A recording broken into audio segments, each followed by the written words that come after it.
Hello friends, in this video we will discuss about basic concepts related to engineering thermodynamics. So the first question is, what is thermodynamics? Thermodynamics is a Greek word, therm o dynamics. In this word, therm means heat or hot and dynamic means study of matter in motion or in power. So, thermodynamics is the process of converting heat into mechanical work, that is thermodynamics. There are different ways to define thermodynamics. Some of them are mentioned here, like it is the science of energy, entropy and enthalpy. Or you can say it is a science of 3E. It is also a science of heat and work. You can define the thermodynamics in another way, like it is the science of energy transfer and its effect on physical property of the substance. This science has been formulated into four basic laws, namely zeroth law, first law, second law and third law of thermodynamics. Very important thing for these laws are they are based on observation or experienced and based on experiments. So for these laws, no mathematical proof is available. If we talk about application of these laws of thermodynamics, we will find it is available in all the field of energy and technology, especially you can say in the field of steam engine, steam turbine, internal combustion engine, gas turbine, refrigeration and air conditioning, gas dynamics, compressors, thermal power plant, nuclear devices, etc. The subject was developed mainly by Carnot, Mayer, Clausius, Joule, Kelvin, Maxwell, Planck, and Gibbs. The study of thermodynamics has been divided into two groups based on microscopic and macroscopic approach. These approaches are discussed in comparative way in the following way. The macroscopic approach is also known as classical thermodynamics. It requires simple mathematics and in this case it concerned with a gross or overall behavior of molecules of the system. If we consider the example, you can say that the pressure is the average rate of change of momentum due to all molecular collisions made on a unit area is measured by the pressure gauge. It is a very simple approach and it is applicable in the different field of engineering and technology. But if we talk about microscopic approach, it is also known as statistical thermodynamic. It required advanced statistical and mathematical methods to understand the behavior of the system. It is concerned with individual behavior of each and every molecule of the system. Our sense cannot feel that, and if we talk about example, you can say that the pressure of individual molecule cannot be measured by the pressure gauge, and it is a very complicated approach. It is applicable in the field of nuclear science and nuclear physics. Now we will discuss about system, or what is called thermodynamic system. So system is a region in a space upon which our attention will go first for the study.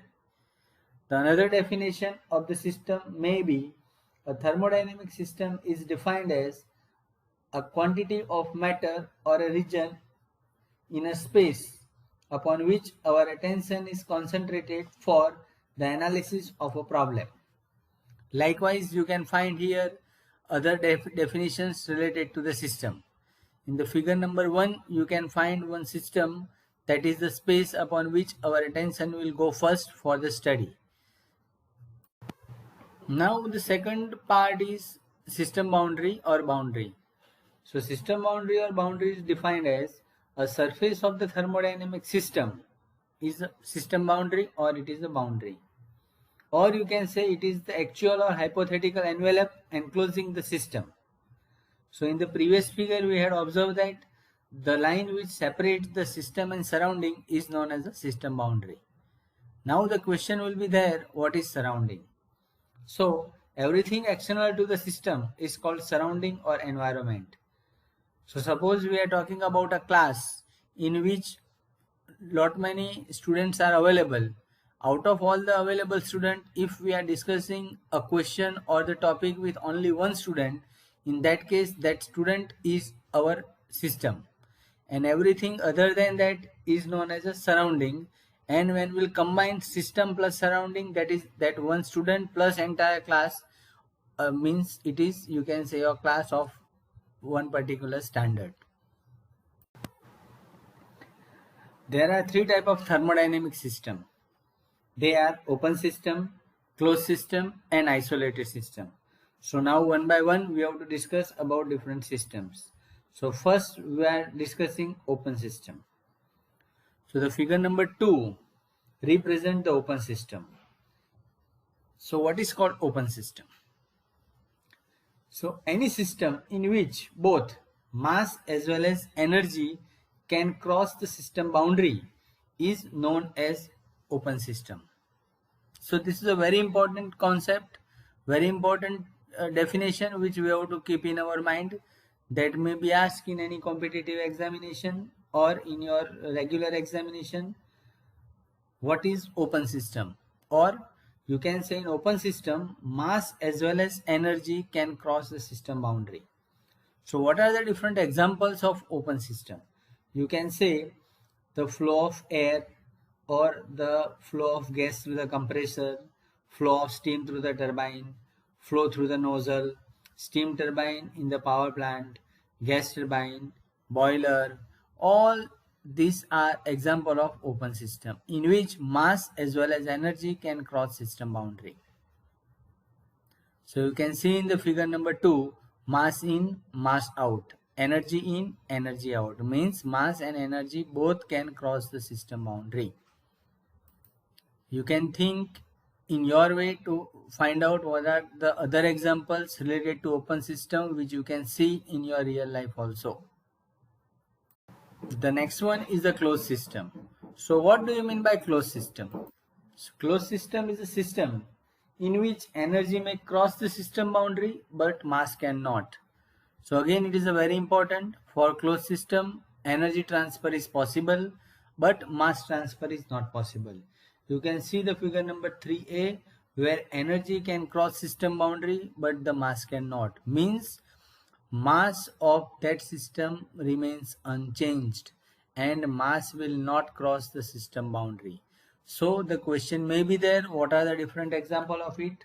So here you can find some list of example that include pencil cell, motor car battery, the gas or vapor contained in the engine cylinder or in a fixed cylinder. These are some example of closed system. You try to find out what are the different other example of closed system which you can see in your real life as well as in the actual engineering application. Isolated system. So isolated system is defined as a system in which neither mass nor energy can cross the system boundary. It means in isolated system, energy transfer as well as mass transfer is not possible. So what are the example of that isolated system? First is, you can say, universe. Second is thermos. But important thing is that assume that there is a perfect insulation that you have to write, that we have to consider. If there is a perfect insulation, then and then mass as well as energy transfer is not possible. And third is gas enclosed in an insulated box. Again, in that case, insulation is perfect. If insulation is perfect, then and then energy or mass transfer is not possible. One more way to classify the system is according to the phase of the system. According to that, you will find either it is a homogeneous system or it is a heterogeneous system. So again, that comparison is shown here. So in case of heterogeneous system, the system is consist of 2 or more phases. Example, you can consider oil and water, water and ice, steam and water. But if we talk about homogeneous system, in that case there is a single phase is observed, and the example which we can consider is mixture of water and ammonia, mixture of air and water vapor. Now the next term is control volume. So control volume is an open system in which mass as well as energy interaction is possible from the system boundary. So control volume is a system having fixed shape and size. So very important in case of control volume is having fixed shape and size, and that is suitable for numerous problems of practical interest. Now if we talk about control volume, we have to draw or we have to consider imaginary line through which we are fixing the volume. If we talk about the previous figure number 5, we can assume that it is you can say imaginary line for air compressor where air can enter and air can leave the system. In that case, the volume is fixed. But now you can refer the figure number 6 in which you can see the control volume with moving boundary, means you can consider this case as a case of internal combustion engine where you can say the air is compressed, or you can say air plus petrol mixture is compressed, and because of that we can see moving boundary. If we consider some example, you can consider air compressor, steam turbine, gas turbine, radiator of automobile, water heater. These all are considered as a control volume. These all are open system where mass as well as energy can cross the system boundary. Now the next term is property. So every system has certain characteristic by which its physical condition may be described, which is known as property. Or you can say it is defined as any characteristic associated with a system.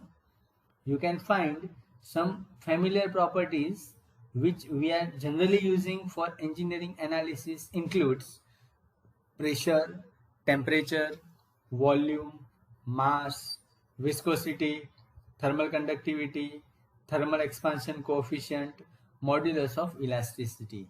So you can say the property that will be classified in two parts. One is intensive property and second is extensive property. So in next slide with comparison we will discuss what is intensive property, what is extensive property. So very important, property is a characteristic associated with the system. Now important is intensive property. What do you mean by intensive property? Intensive property does not depend upon mass of the system. We can say that pressure, temperature, density, specific volume, specific enthalpy are intensive properties. Whereas if we talk about extensive property, it depends upon mass of the system. We can consider mass, volume, total energy. These are some example of extensive property. Now very important you can consider is the extensive property per unit mass is called specific properties. You can say if we'll divide enthalpy by mass, we will get specific enthalpy small h. If we'll divide volume capital V by mass, we will get small v, that is specific volume. If we'll divide internal energy capital U by mass, we will get small u, that is specific internal energy. So in all this case, specific enthalpy, specific volume, specific internal energy are intensive properties, and they are denoted by small letter words, that is small h, small v or small u. The next one which we have to discuss is a state. So what do you mean by state? Each unique condition of a system at an instant is called a state. Some other definitions are also given. The properties are coordinators to describe the state of a system. This is a very important. Properties are the coordinator to describe the state of system. So you must recall what are the different properties and what is definition of property, which we had discussed previously. You can refer figure number 7, which is a PV diagram which indicate what is called state and what is called process. So if I am talking about point 1 where the coordinates are P1 and V1, that is pressure is P1, volume is V1, then I can say that the initial state of the system is 1. And you can say if I am talking about state 2, if I am talking about state 2, then the coordinates are P2 and V2. Means I can say that the state 2 is with coordinates P2 and V2. So state 1 and state 2. Now when I am joining the line between state 1 and 2, it is called process, that we'll discuss in next slide. A process occurs when the system undergoes a change in the state due to the energy and mass interaction. So process can be defined as a change of state due to mass or energy interaction.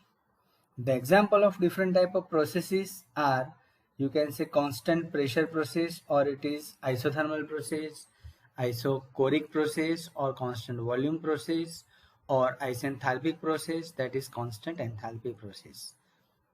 Now we will discuss what is called thermodynamic cycle.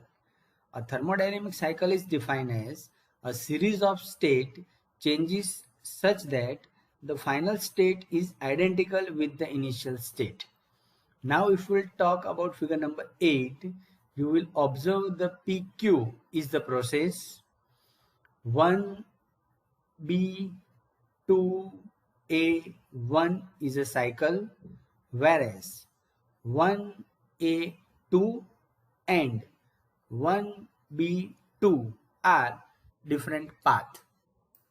So you can see the PQ is the process, 1A2B1 is a cycle, whereas 1A2 and 1B2 are two different paths. There are different type of processes which include non-flow process, flow process, and quasi-static process. Now in the current slide, the difference between non-flow process and flow process is represented in comparative way.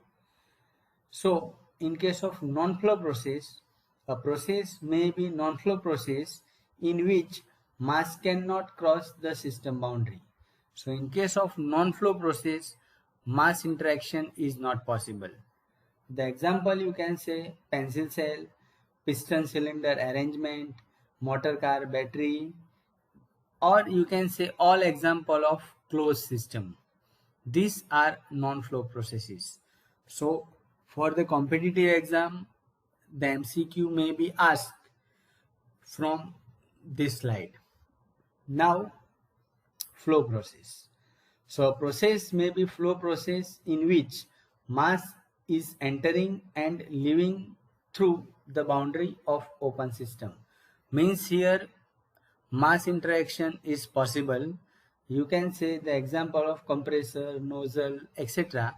are, you can say, example of flow process. Now the next very important definition is thermodynamic equilibrium. So here you find some definitions are available, and what is called equilibrium, that is also mentioned here. So equilibrium implies a condition of balance between opposing function. So a system is said to be in thermodynamic equilibrium if it satisfies the following three type of equilibrium: one, mechanical equilibrium; second, chemical equilibrium; and third, thermal equilibrium. So now one by one, in brief, we have to discuss about what is called mechanical, chemical, and thermal equilibrium separately. So what is called mechanical equilibrium? The system is said to be in mechanical equilibrium if absence of any unbalanced force within the system itself and between the system and surrounding. Means if there is no unbalanced forces available within the system or between system and surrounding, we can say that the system is under mechanical equilibrium. If there is a presence of any unbalanced force in the system or between the system and surrounding, we cannot tell that as a mechanical equilibrium. Next is what is called chemical equilibrium. The system is said to be in chemical equilibrium if there is no chemical reaction or transfer of matter from one part of the system to another, such as solution or diffusion. If there is presence of any chemical reaction, in that case, we cannot say that the system is under chemical equilibrium. Next is thermal equilibrium. So a system is said to be in thermal equilibrium if the temperature of the system does not change with the time and has the same value at all the points of the system and its surrounding. Means if temperature gradient is available within the system or between the system and surrounding, in that case we cannot call that system under thermal equilibrium. Quasi-static process. Thermodynamic equilibrium of a system is very difficult to be realized during the occurrence of a thermodynamic process, or practically to achieve this kind of equilibrium is impossible. So, quasi-static consideration is one of the way adapted for thermodynamic analysis for the real system. In above case, the system does not attain thermodynamic equilibrium, but with certain assumption makes the system to be in equilibrium. Now, the quasi means almost. Infinite slowness is the characteristic feature of the quasi-static process. Means when we will talk about one state to another state, that is change of state, it is a very slow process, and that is the characteristic of this process. A quasi-static process is one during which the system devices from one equilibrium state to another by only infinitesimal amount of throughout the entire process, or the process is closely passing through a series of equilibrium states, that is called quasi-static process. You can refer to figure number 9 where the gas is trapped in a frictionless piston cylinder arrangement, and the 9b is representing the quasi-static process on PV diagram. So you can see that the change of state is a very small. You can say one particle of the sand that will be removed from the piston, so there is a change in the state of the piston. Again we are allowing it for the equilibrium. Again it will try to regain its original position, and then will add or remove the next particle of the sand from the piston, and the process is going in this way. So the entire process, that is takes place between 1 to 2, is having path of 1 A B C D E 2, is a quasi-static process on PV diagram. So here what we are doing is we are adding or removing just one particle of the sand, and there is occurrence of change of state, and that is shown here with a very small process difference. So you can see this is a compression process, where when we'll go for a very slow compression process we will get quasi-equilibrium, whereas when we'll talk about real process it is a fast compression process, and quickly the piston will reach to the final state, and in no case we can get equilibrium in the path. Quasi-static processes are served as standard to which actual processes can be compared. Due to following reason, the quasi-static processes are interested to the engineers. First, work producing devices deliver most of the work when they operate on the quasi-static process, and they are easy to analyze. A quasi-static process is also called a reversible process with certain assumption. A quasi-static process is thus a succession of equilibrium states. What is called pure substance? Pure substance refer to a substance with chemically homogeneity and constant chemical composition. Or you can say a pure substance is a system which is homogeneous in composition homogeneous chemical aggregation, and invariable in chemical aggregation. Water is the example of pure substance as it satisfies above requirement. Any substance which undergoes a chemical reaction cannot be a pure substance. So you must know what is the difference between pure substance and working substance. We had discussed about working substance in detail. Now the pure substance is also very much clear to you. Zeroth law of thermodynamic. When body A is in thermal equilibrium with body B, very important, thermal equilibrium, and also separately with body C, then body B and C will be in thermal equilibrium with each other. Zeroth law of thermodynamic is basis for temperature measurement. So for designing thermometer and all temperature measuring devices, generally we are using zeroth law of thermodynamics.